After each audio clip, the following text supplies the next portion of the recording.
ada 3 kasus besar yang harus kita ungkap dan kita harus bersama-sama. Dan tidak bisa kita biarkan polisi ini sendiri, apalagi kalau kita biarkan Kapolri ini sendiri bersama dengan Menko Polhukam dan Presiden kita.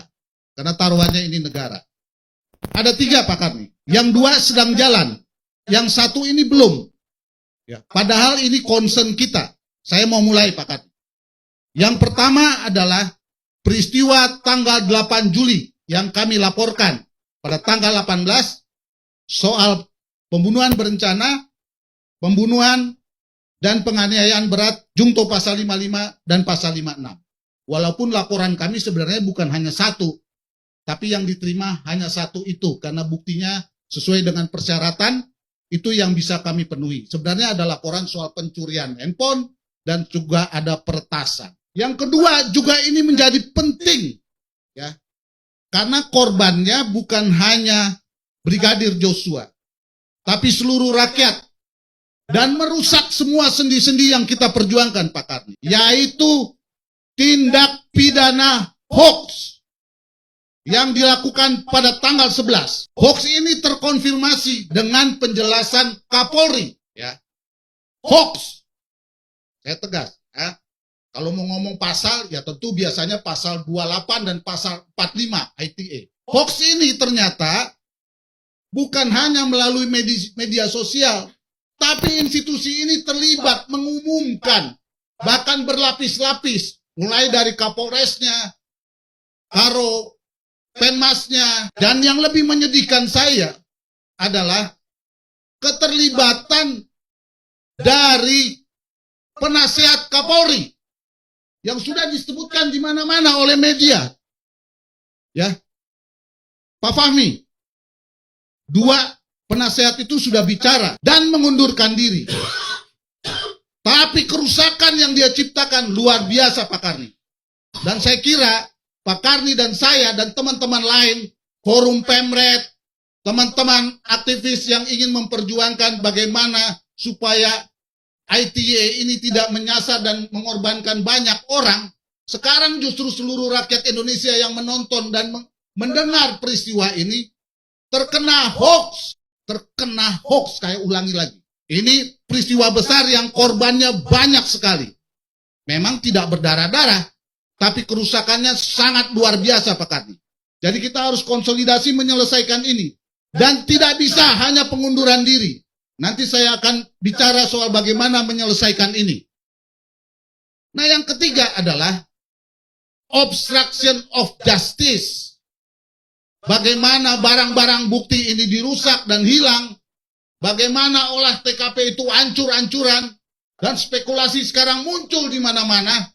Karena banyak orang mulai menekan, mencoba bertanya-tanya, terus-menerus soal motif. 3 ini sangat mempertaruhkan institusi Polri. Dan bisa merusak citra dan marwahnya yang terus-menerus kita bangun. Dan proses ini tentu akan berakibat fatal terhadap proses penegakan hukum dan terakhir nanti di pengadilan. Pak Karni bisa bayangkan seperti diskusi-diskusi kita yang lalu. Bagaimana ada kelompok-kelompok orang-orang pintar, bahkan polisinya polisi.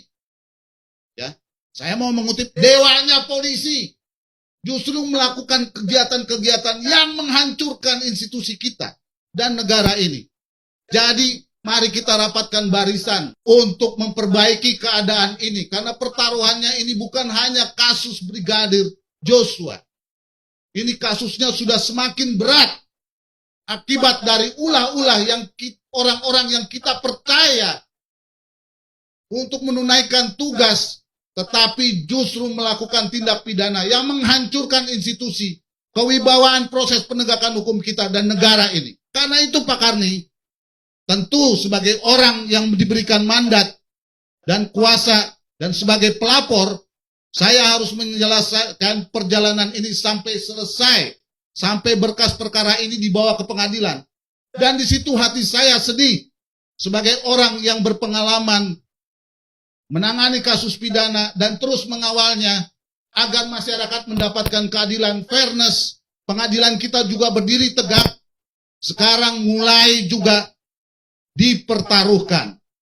Karena itu, saya tidak mau goyang ke kiri ke kanan, saya harus berkonsentrasi terhadap penyelesaian berkas ini, di mana barang buktinya hilang, olah TKP-nya hancur-hancuran, dan lain sebagainya. Nah, karena rekan saya tadi sudah ngomong soal,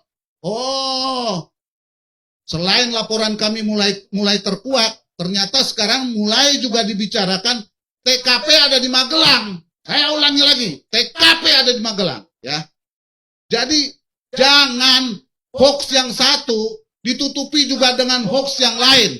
Tadi kan Bang Karni bicara soal bagaimana teknik berbohong terus-menerus dan mencoba mengcovernya dengan bahan-bahan yang bagus, ya. Rakyat sudah jadi korban hoax. Proses penegakan hukum ini sudah jadi korban karena olah TKP dihancurkan oleh orang-orang yang terdidik untuk mengolah TKP, yang terdidik bagaimana mengamankan dan mengolah barang bukti. Yang paling menyedihkan dan menakutkan kita, saya kira, senjata, pistol yang telah dipakai untuk membunuh di hadapan kita semua. Ini sangat mengerikan. Maka menurut saya, yang kedua, tugas kita yang berat, dan saya minta saya tidak sendirian. Pak Karni adalah teman saya, dan juga kita sama-sama berjuang dengan teman-teman yang lain, ya. Teman-teman media dan juga medsos, jangan dibiarkan hoax ini, apalagi sudah dilakukan oleh institusi kepolisian yang harusnya kita percaya justru menyebarkan dan memproduksi hoax. Hentikan ini semua. Saya mau mengingatkan kepada masyarakat dan teman-teman semua yang mengambil keuntungan baik secara ekonomi maupun secara politik. Kami sebagai penasihat hukum keluarga pernah mensomasi dan mengingatkan kepada semua pihak agar jangan mengulangi lagi hoax-hoax soal tembak-menembak. Karena itu saya minta institusi ini, Pak Kapolri, bukan hanya menjelaskan seperti kemarin, tapi bagaimana memperbaiki hoax ini. Ada restoratif justice. Tapi saya minta jangan diulangi lagi oleh pejabat-pejabat di negara ini yang kita berikan mandat. Seolah-olah sudah selesai kalau dia mengundurkan diri. Padahal kerusakannya sudah sangat luar biasa.